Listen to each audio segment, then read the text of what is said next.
네, 앞서 보신 것처럼 당장 당면한 과제들이 많습니다. 이에 문재인 정부의 핵심 정책 가운데 하나인 소득주도 성장 정책의 보완 여부가 주목받고 있는데요. 이 내용 취재 기자와 자세히 짚어보겠습니다. 이한승 기자가 나와 있습니다. 자, 이 기자. 네. 오늘 문재인 대통령이 홍남기 경제부총리에게 임명장 주면서 경제 활력 주문했다고요? 네, 문 대통령이 홍남기 경제부총리에게 임명장을 전달하면서 우리 기업 활력이 떨어지고 또 투자 의욕도 떨어지고 있는 상황에서 현장과 소통하면서 기업들의 애로가 뭔지 그 해결책을 찾는 데 노력해달라고 주문했습니다.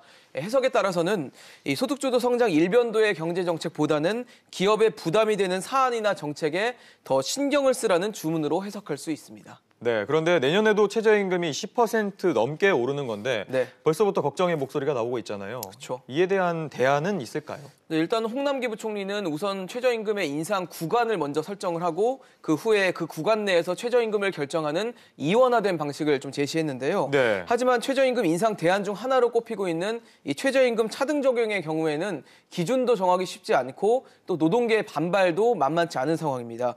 결국 최저임금은 내년 1월 1일부터 오르는데 결정된 방식은 없어서 우려가 커지고 있습니다. 네, 거기에다가 주 52시간제 계도 기간도 올해로 끝나지 않습니까? 그렇죠. 주 52시간제를 위반해도 올해까지는 계도 기간이어서 문제가 없었지만 내년부터는 처벌이 가능한 상황인데요. 예. 이에 탄력근로제 확대 요구가 빗발치면서 홍 부총리는 탄력근로제 단위 기간을 현행 3개월에서 6개월로 연장하는 쪽으로 가닥을 잡았다고 시사한 바 있습니다. 경사노위에서 논의가 되고 있는데 빨라야 내년 1월 말쯤에 결정이 될 것으로 보입니다.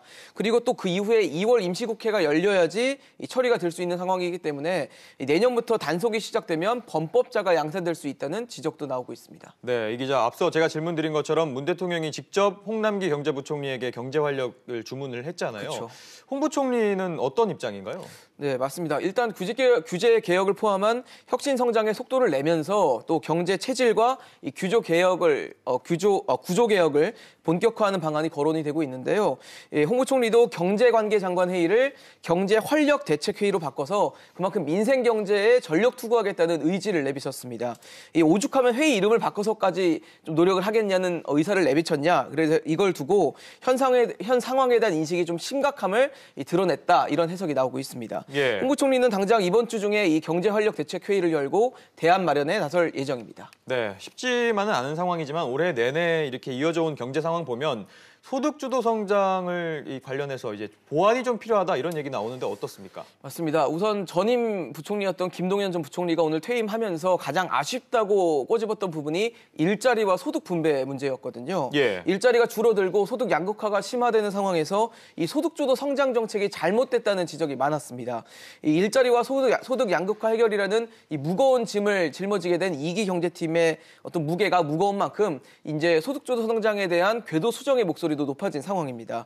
아마 다음 주 초에 발표될 내년도 경제 정책 방향에서 이 소득주도 성장의 궤도 수정의 가능성을 좀 엿볼 수 있지 않을까 생각되고 있습니다. 네, 알겠습니다. 이 기자 이야기 잘 들었습니다.